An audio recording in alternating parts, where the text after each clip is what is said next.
An evening walk, addressed to a young lady. William Wordsworth. Far from my dearest friend, 'tis mine to rove through Beargrey Dell, High Wood, and Pastoral Cove, where Derwent rests, and listens to the roar that stunts the tremulous cliffs of High Lodower, where peace to Grasmere's lonely island leads, to willowy hedgerows, and to emerald meads, leads to her bridge, rude church, and cottage grounds, her rocky sheep walks, and her woodland bounds, where, undisturbed by winds, Winander sleeps mid clustering aisles, and holly-sprinkled steeps, where twilight glens and Deermire's thwaites shore, and memory of departed pleasures, more. Fair scenes, erewhile, I taught, a happy child, the echoes of your rocks my carols wild, the spirit sought not then, in cherished sadness, a cloudy substitute for failing gladness. In youth's keen eye the livelong day was bright, the sun at morning, and the stars at night, alike, when first the bittern's hollow bill was heard, or woodcocks roamed the moonlight hill. In thoughtless gaiety I coursed the plain, and hope itself was all I knew of pain. For then, the inexperienced heart would beat at times, while young content forsook her seat, and wild impatience, pointing upward, showed, through passes yet unreached, a brighter road.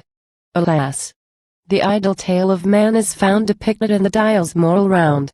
Hope with reflection blends her social rays to gild the total tablet of his days. Yet still, the sport of some malignant power, he knows but from its shade the present hour. But why, ungrateful, dwell on idle pain? To show what pleasures yet to me remain, say, will my friend, with unreluctant ear, the history of a poet's evening hear? When, in the south, the wan noon, brooding still, breathed a pale steam around the glaring hill, and shades of deep embattled clouds were seen, spotting the northern cliffs with lights between. When crowding cattle, checked by rails that make a fence far stretched into the shallow lake, lashed the cool water with their restless tails, or from high points of rock looked out for fanning gales, when schoolboys stretched their length upon the green, and round the broad spread oak, a glimmering scene, in the rough fern-clad park, the herded deer shook the still twinkling tail and glancing ear. When horses in the sunburnt intake stood, and vainly eyed below the tempting flood, or tracked the passenger, in mute distress, with forward neck the closing gate to press, then, while I wandered where the huddling rill brightens with water breaks the hollow goal as by enchantment, an obscure retreat opened at once, and stayed my devious feet. While thick above the rail the branches close, in rocky basin its wild waves repose, inverted shrubs, and moss of gloomy green, cling from the rocks, with pale wood weeds between. And its own twilight softens the whole scene, save where aloft the subtle sunbeams shine on withered briars that o'er the crags recline. Save where, with sparkling foam, a small cascade illumines, from within, the leafy shade. Beyond, along the vista of the brook, where antique roots its bustling course o'erlook, the eye reposes on a secret bridge half gray, half shagged with ivy to its ridge. There, bending o'er the stream, the listless swain lingers behind his disappearing wain. Did Sabine grace adorn my living line, Blundushes praise, wild stream, should yield to thine.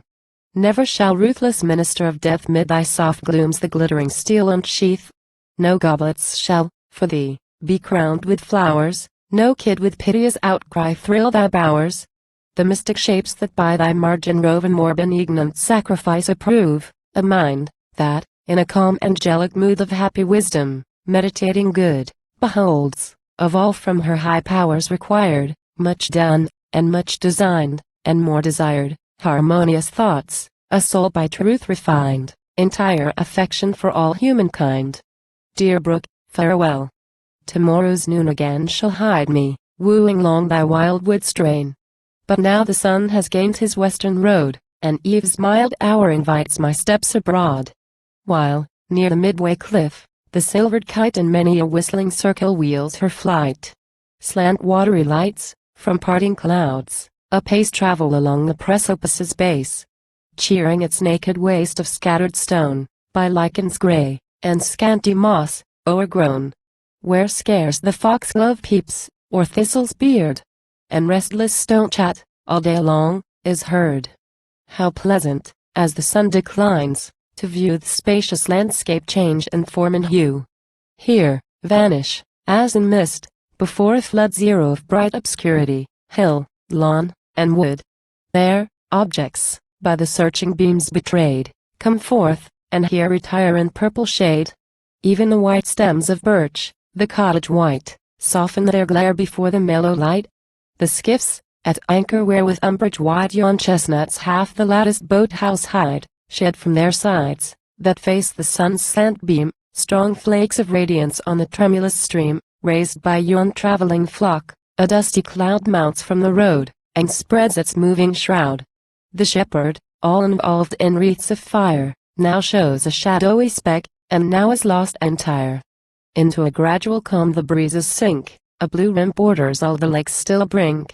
There doth the twinkling aspen's foliage sleep, and insects clothe, like dust, the glassy deep, and now, on every side, the surface breaks into blue spots, and slowly lengthening streaks. Here, plots of sparkling water tremble bright with thousand twinkling points of light. There, waves that, hardly weltering, die away, tip their smooth ridges with a softer ray. And now the whole wide lake in deep repose is hushed, and like a burnished mirror glows, save where, along the shady western marge, coasts, with industrious oar, the charcoal barge. There pioneered train a group of potters goad, winding from side to side up the steep road. The peasant, from yon cliff of fearful edge shot, down the headlong path darts with his sledge. Bright beams the lonely mountain horse illume feeding mid purple heath, ampersand quo. Green rings, ampersand quo. And broom. While the sharp slope the slackened team confounds, downward the ponderous timber wain resounds.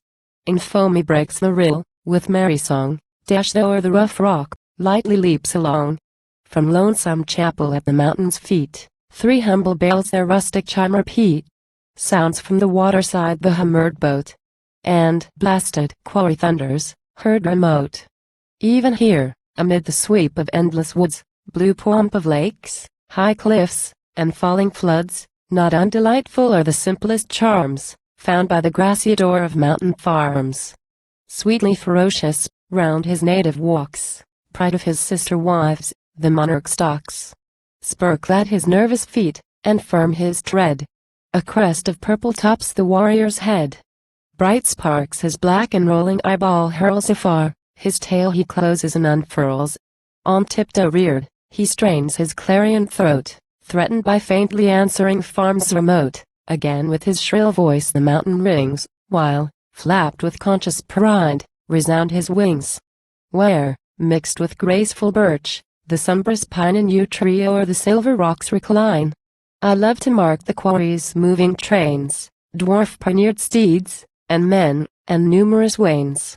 How busy all the enormous hive within, while echo dallies with its various din. Some hear you not their chisels' clinking sound? Toil, small as pygmies in the gulf profound.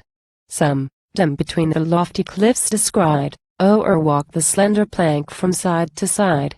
These, by the pale blue rocks that ceaseless ring, in airy baskets hanging, work and sing. Just where a cloud above the mountain rears an edge all flame, the broadening sun appears. A long blue bar its aegis orb divides, and breaks the spreading of its golden tides. And now that orb has touched the purple steep whose softened image penetrates the deep. Cross the calm lake's blue shades the cliffs aspire, with towers and woods, and quo. Prospect all on fire. Ampersand quo. While coves and secret hollows, through a ray of fainter gold, a purple gleam betray. Each slip of lawn the broken rocks between shines in the light with more than earthly green, deep yellow beams the scattered stems illume, far in the level forest's central gloom, waving his hat, the shepherd, from the vale, directs his winging dog the cliffs to scale. The dog, loud barking, mid the glittering rocks, hunts, where his master points, the intercepted flocks. Where oaks o'erhang the road the radiance shoots on tawny earth, wild weeds, and twisted roots. The druid stones a brighten ring unfold, and all the babbling brooks are liquid gold. Sunk to a curve, the day star lessens still, gives one bright glance, and drops behind a hill. In these secluded vales, if village fame, confirmed by hoary hairs, belief may claim. When up the hills, as now, retired the light, strange apparitions mock the shepherd's sight. The form appears of one that spurs his steed midway along the hill with desperate speed. Unheard pursues his lengthened flight, while all attend, at every stretch, his headlong fall. Anon, appears a brave, a gorgeous show's hero of horsemen shadows moving to and fro. At intervals imperial banners stream, and now the van reflects the solar beam. The rear through iron brown betrays a sullen gleam. While silent stands the admiring crowd below, silent the visionary warriors go, winding in ordered pomp their upward way till the last banner of the long array has disappeared, and every trace is fled of splendor, save the beacon's spiry head tipped with eve's latest gleam of burning red. Now, while the solemn evening shadows sail, on slowly waving pinions, down the vale, and, fronting the bright west, yon oak entwines its darkening boughs and leaves, in stronger lines. 'Tis pleasant near the tranquil lake to stray where, winding on along some secret bay, the swan uplifts his chest, and backward flings his neck, a varying arch, between his towering wings. The eye that marks the gliding creature sees how graceful pride can be, and how majestic ease, while tender cares and mild domestic loves with furtive watch pursue her as she moves. The female with a meeker charm succeeds, and her brown little ones around her leads, nibbling the water lilies as they pass, or playing wanton with the floating grass. She, in a mother's care, her beauty's pride forgetting, calls the wearied to her side. Alternately they mount her back, and rest close by her mantling wings embraces pressed. Long may they float upon this flood serene.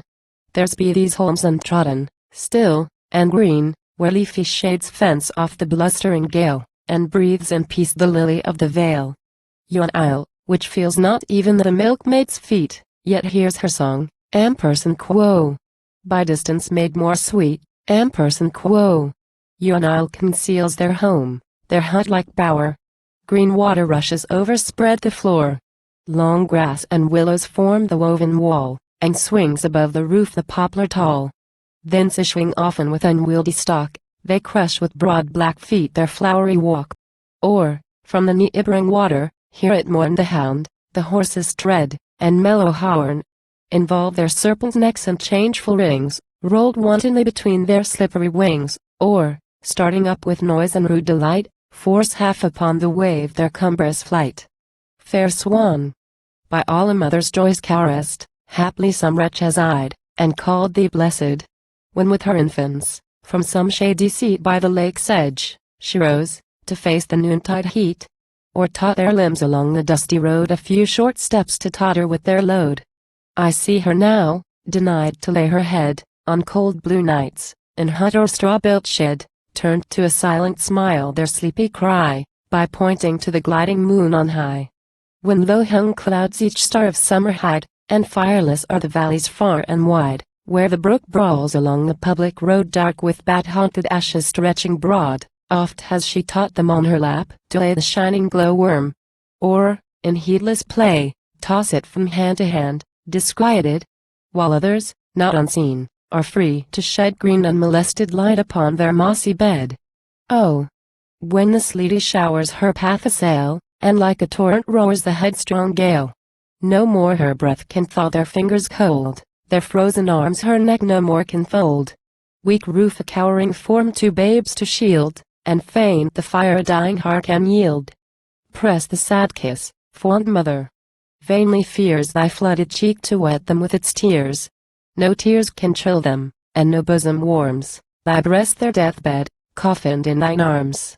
Sweet are the sounds that mingle from afar, heard by calm lakes, as peeps the folding star, where the duck dabbles mid the rustling sedge, and feeding pike starts from the water's edge, or the swan stirs the reeds, his neck and bill wetting, that drip upon the water still.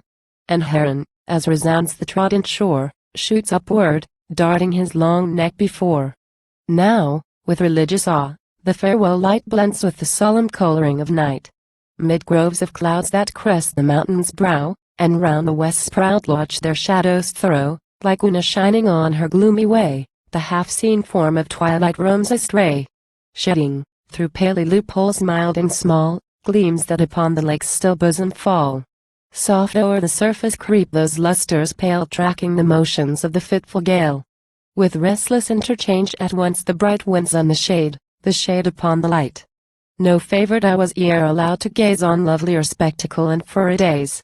Zero when gentle spirits urged the sportive chase, brushing with lucid wands the water's face, while music, stealing round the glimmering deeps, charmed the tall circle of the enchanted steeps. The lights are vanished from the watery plains, no wreck of all the pageantry remains.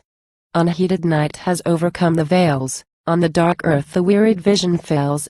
The latest lingerer of the forest train, the lone black fir, forsakes the faded plain. Last evening's sight, the cottage smoke, no more, lost in the thickened darkness, glimmers hoar. And, towering from the sullen dark brown mere, like a black wall, the mountain steeps appear. Now o'er the soothed accordant heart we feel a sympathetic twilight slowly steal, and ever, as we fondly muse, we find the soft gloom deepening on the tranquil mind. Stay. Pensive, sadly pleasing visions, stay. Ah no.